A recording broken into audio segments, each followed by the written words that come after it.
barking up the tree of ego. Oh, how'd you like that? That was kind of nice, wasn't it? I dedicate that to all of you out there that are having skin trouble. You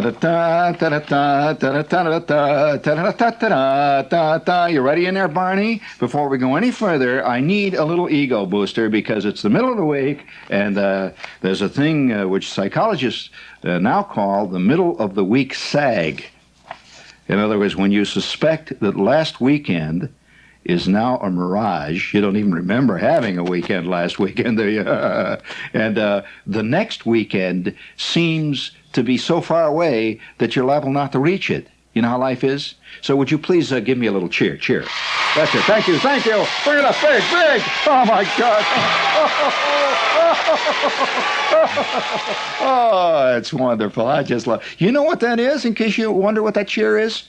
I'll give you a chance here out there for all of you who are trivia experts.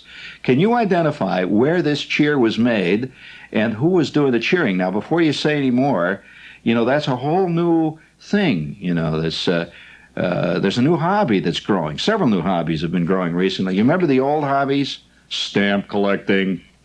Remember those hobbies? Nobody collects stamps anymore because every country turns out 27 trillion stamps a year. So, you know, it's like trying to collect snowflakes. You know, there's no way. Do you remember when they used to have a hobby called coin collecting? Well, see, that doesn't work anymore. What with recession, you can't spend much time collecting coins. You spend most of your time getting rid of them, right? So coin collecting. You know, the other day I was in the A&P, you know, and a guy ahead of me tried to pay in a doubloon. He was all the way down to the bottom, you know. He was getting rid of it all. So the new hobbies really are technical in nature. So every kid in the world has got a tape recorder, you know, one of these little Sony types, and you know, a little Philips tape recorder. So the tape recorder has become the chief repository of the new hobbies. For example, there's a hobby which is called rare and esoteric laugh track collecting. Yes, did you know that there are kids that copy, or I say kids only because it takes a certain imagination to do this, and most adults have long since given up imagination. You know, they work in places like insurance offices where you often get penalized for that. So when you're a kid, you can still afford to have an imagination, you know. So, but you'll learn, kid, don't worry. The first time your imagination starts to become obvious in a sales meeting, and you get your head lopped right off somewhere down around your thorax. You know, when Mr. Bullitt says, "What was that? I don't think that's funny. Well, you're trying to be funny, huh?" And you say, "No, sir, no, sir, no, sir, Mr. Bullitt. I was just clearing my throat." "Well, I thought I heard someone laugh when we presented Operation Over the Top here. This is going to be our new sales effort." And you'll learn very quickly, kid. So nevertheless, the kids do have these new hobbies, see, and one of them is they sit around with tape recorders and they watch these really old, bad television shows that appear on the channels, you know, way down at the end of the dial, like the 429th rerunning of the I Love Lucy show when Desi Arnaz was 19 years old, and Lucy... Yeah, Lucy looked a little bit like she was about 12, and the whole thing was shot in a set that had cardboard walls, and you could actually see the walls of the apartment billow in and out when the wind hit the cardboard. And so they had these terrible laugh tracks, see? So kids record just a laugh track, and they compare various laugh tracks. And in fact, they can. There are some laughers that have gotten a great underground fame. Where kids, you know, will trade laugh tracks back and forth because there's a very famous laugher on it. He appears on the Ozzie Nelson show. He appears, you know, and the same track. Say, well, now here's a very rare laugh track, a very rare track of cheering and laughter, and we'll give you a brass figurine with bronze oak leaf palm if any of you can identify just where this came from. And, you know, you'll rise above. This award is given for rising above the muck and the mire of average listener and audience participation, right? You'll be, you know, very proud of the award if you get it. Very few people have received it, though. So listen carefully and see if you can identify. You may even hear yourself in this.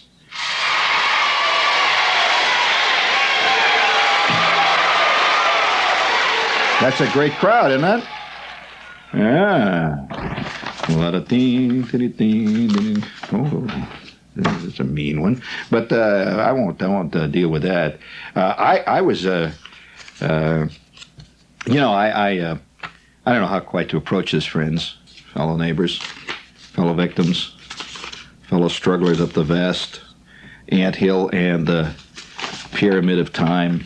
Do you ever think of yourself as an ant struggling up the side of a vast pyramid of time?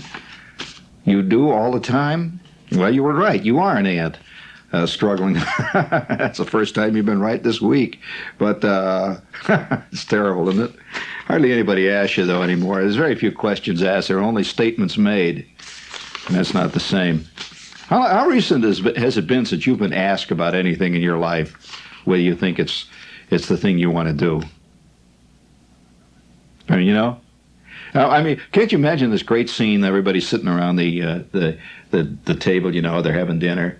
The old man is sitting there and he's mad.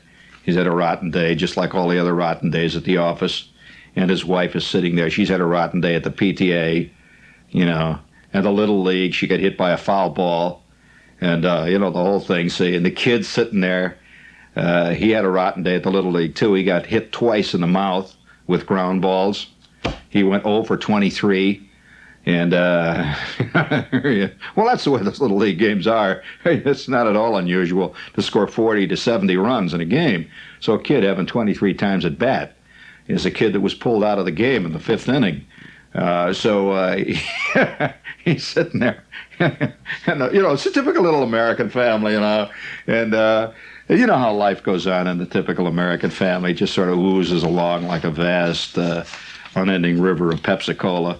And he's sitting there, But we all do this. But you like the little family scene, see, right? Little family scene. Here's Daddy sitting over there. And he's had his usual hellish day with Mr. Bullard.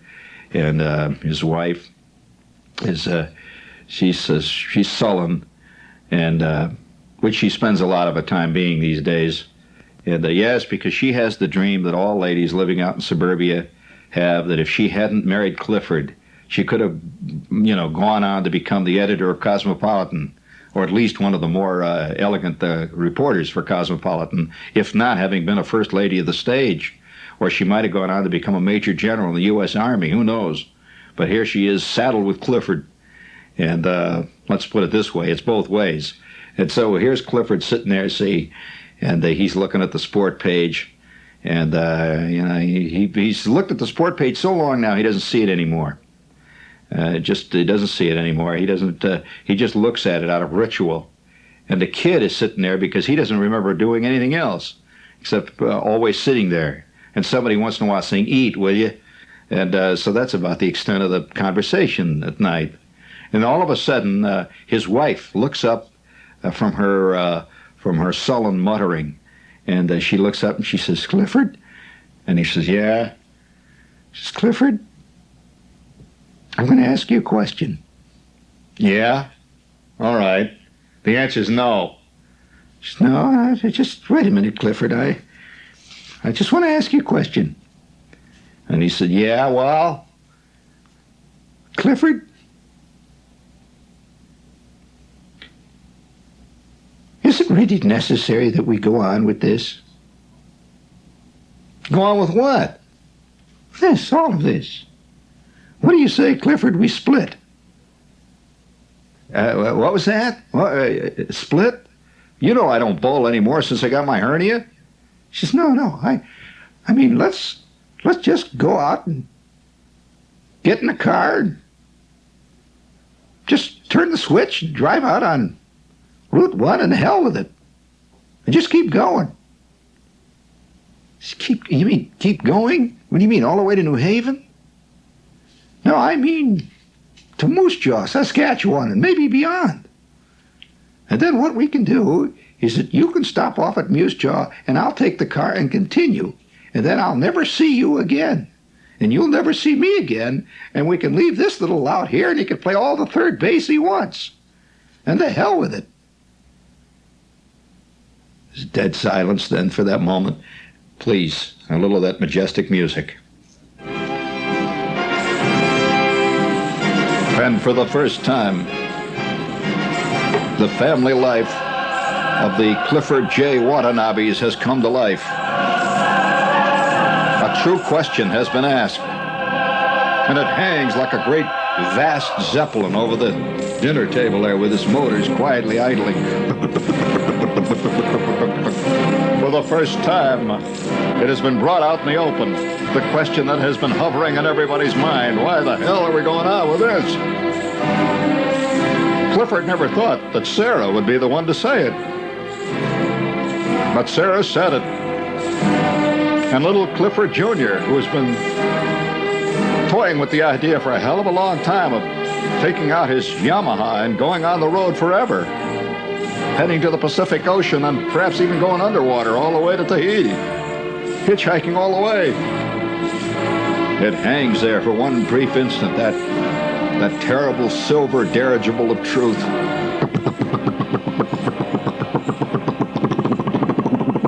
And slowly the commander of the great truth machine pushes the throttle forward, and the dirigible sails out the kitchen window and heads towards Darien, Connecticut, to bedevil another poor family.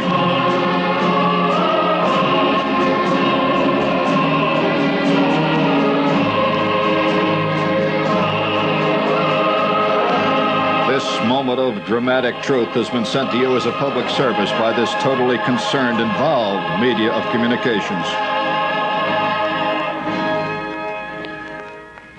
Why do they give that stuff all the time for me to do? How come John Gambling doesn't have this kind of stuff to do?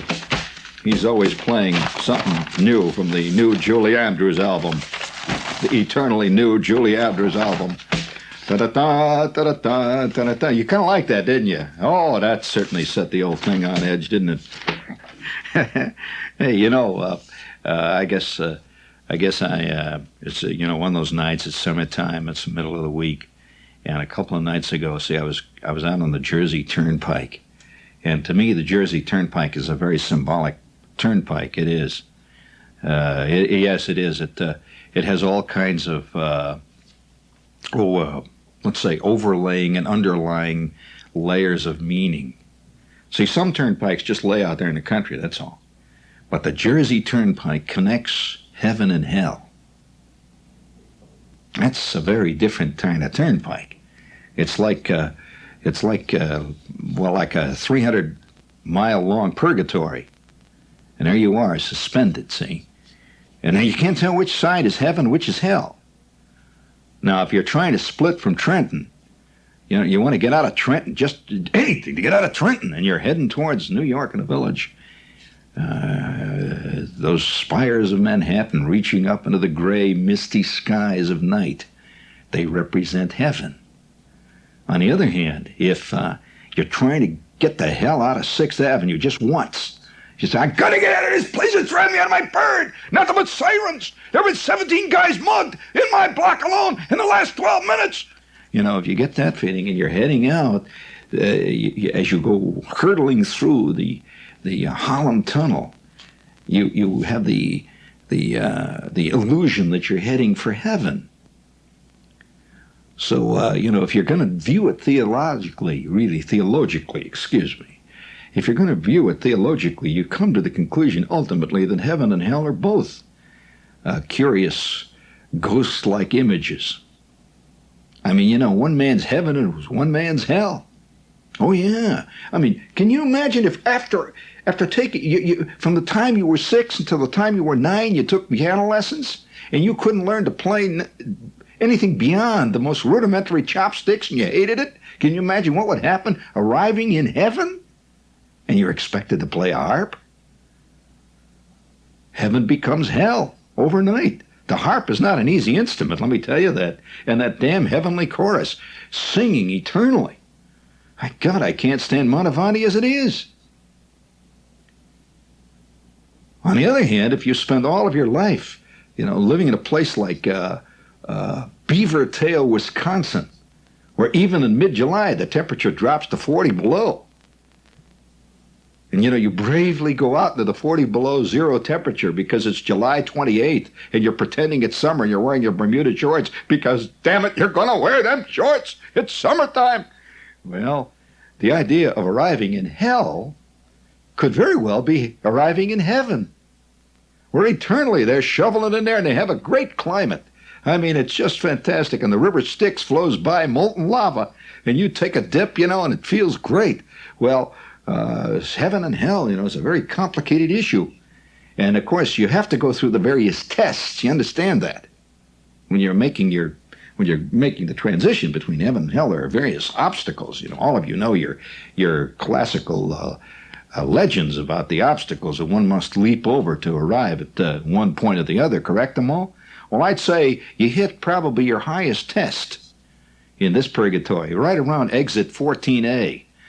Possibly it extends to 15. And then it goes down to right about exit 12. That's in that beautiful area where the skies are never clean.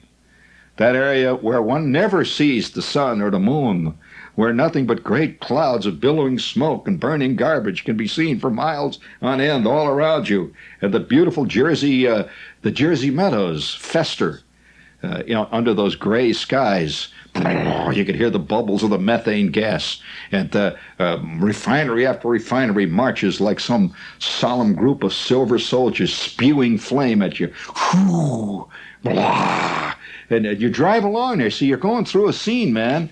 Now, I grew up in that scene, so I am talking to you as a native. And for those of you who think that you have lived in polluted areas, let me tell you, I'm going to tell you a little story. I don't think I've ever told this story on the air, and in fact, I know I haven't told this story on the air. It was a beautiful day. Well, let's put it this way. How beautiful do days ever get around exit 12? It was a day when one suspected that there was a sun. The sun was a rumor for many, many moons in this area. And in fact, even the moon was a rumor. We'd read about the moon in the newspapers once in a while. Or we'd read about the sun. Sun-baked natives bask on beach. We'd get a picture in the paper of people basking somewhere. But in the area where I lived, we invented pollution. If you wonder where it came from, well, you know how various areas of the world are known for their various, let's say, contributions to the general mankind. For example, the East is known for its gift of contemplation to all of us, correct? Right. France is known for its gift to all of us of the libido, correctement, eh? And England is known for its gift to all of us of the majestic plays of the great Renaissance playwrights. Such great things as I hearken to the eternal rattling of swords, O Richard III. This is what they gave to us. Now, you don't often have any use for that, but it's kind of nice to know it's there, isn't it? And that's also true of the libido. Now, what is my native area, my native turf known for?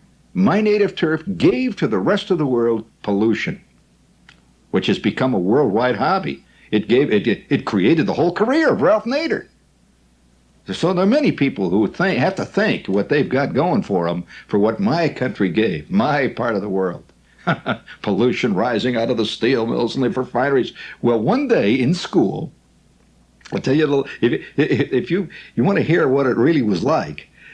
So if you think you've lived in a polluted area, where I'm in a classroom one day, see, and all of us are sitting around, and it was a beautiful, just a nice warm day. The windows are all open in class. Those days when it's sort of drowsing along, and off in the distance you can hear the Glee Club singing, "Can you bake a cherry pie, darling Billy?" They're always singing that, and a dumb song, And so, yeah, one of those nice, quiet days, off in the distance you can hear somebody pinging a tennis ball, and the breezes are coming in. Breezes. Let's put it this way: the sulfur dioxide was coming in, but it was a nice, warm sulfur dioxide on this day. Sulfur dioxide is a gas, isn't it? Right. We used to get an occasional shipment of sulfur monoxide, which was even different. But that it turns your eyeglasses blue, just like that. Instantly coats them forever. So it was a nice day, say, and Miss Robinette was up at the front of the class there, and the class, I remember symbolically enough, the class was deeply involved in one of those crazy, nutty, totally insane projects that English classes tend to get into. Like everybody had to pick a scene from a Shakespeare play, and you had to pick 2 or 3 partners, and you were supposed to go up and play it. You were enact the scene, see. And I'm sitting back there. There was a guy named Chuck Atwood, and myself, and a guy named Stanley Roper. And we had decided to play this majestic scene out of Midsummer Night's Dream. And I was to play Bottom. You could see already my role was cast in life. You notice they didn't come to me and say, how about doing Hamlet for us? And I looked like Hamlet. I want to tell you, I had burning eyes and a fevered brow. And if there was anybody that ever had a tortured soul, it was me. But they kept coming up to me and saying, all right, you're going to play Bottom, and this other guy's going to play the Tinker. You remember that? And so we're going to play the scene, see, where they decide to do this play, these 3 guys, see. And every couple of minutes I was to go, you know, yeah, he has a head on him, a donkey's head, see. So we're sitting in the back there, and up in the front, there were always the kids that sit up in the front, you know, the kids that have fathers that belong to the country club and all that, you know, that type of kid. They were always doing such scenes, great scenes like out of Henry IV. See, that fell on deaf ears in the back of the class, where the only thing we ever got out of Shakespeare was one guy walked around and wore a donkey head. We thought that was kind of great. These other kids were always sitting around with cardboard armor. They saw themselves immediately as kings and dukes and stuff. We saw ourselves as tinkers and donkeys.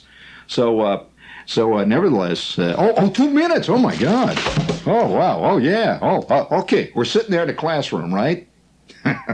I'll never forget this scene. Every time I go through route on the turnpike around exit 12, I think it is because you see all the refineries, see, and all around the school that I was going to, like a mountain range on the horizon, were these refineries.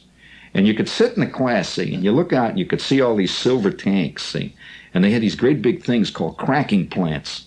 You know what a cracking plant is, where they distill all this stuff, you know, and they distill all kinds of things like neat's foot oil and everything, see.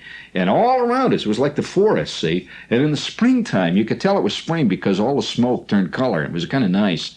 So we're sitting in there, and up at the front of the class, Jack Morton is doing his famous soliloquy from King Lear. You know, you could tell what kind of a student he was. You know, he picked King Lear to do, you know, the madness, see. And he's sitting there wearing a burlap sack, which he figured looked like a king's suit. And it had Reynolds wrap all over, you know, like badges and stuff. And he's sitting there on one of these folding stools, and he has a king's hat made out of Reynolds wrap, see. And he's intoning, "Oh, the dogs of madness are howling outside the castle walls." And just at that point, there's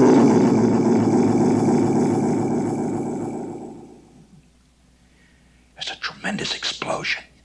And the entire classroom just sort of went up and settled down again. And we sat there for a minute. And Miss Robinette, you know, she just looked around like, who the hell did this now in the class, see? And we could see outside, just outside the classroom, one of the cracking plants has blown its top just right in the middle of the afternoon, just boom, right up. And it was a gigantic yellow cloud, a mushroom cloud that looked exactly like pictures you've seen of atomic explosions. A mushroom cloud, bright sulfur yellow, was rising to the sky, up, up, up. And we're all sitting in the classroom looking at it, not realizing we're getting one of the great educational experiences of our life. This thing had blown up, see, and it's just rising up like it wasn't smoke. And then it slowly began to descend. And the entire 5 counties for miles around are slowly drenched in a rain that continued for over 4 hours. Have you ever been in a town where it rained kerosene? It was a kerosene rain. People's washes were hanging out. Guys' new cars were sitting out there covered with kerosene. Peel the paint right off, you know. And people were walking down the street with their new suits, and the kerosene is drifting down hour after hour. Just kerosene slowly soaking the entire county. For over 3 months, it was illegal even to strike a match anywhere within 7 miles of the county line. It got so that we were having kerosene mayonnaise sandwiches every day for lunch. We were drinking kerosene-flavored milkshakes down at the Red Rooster.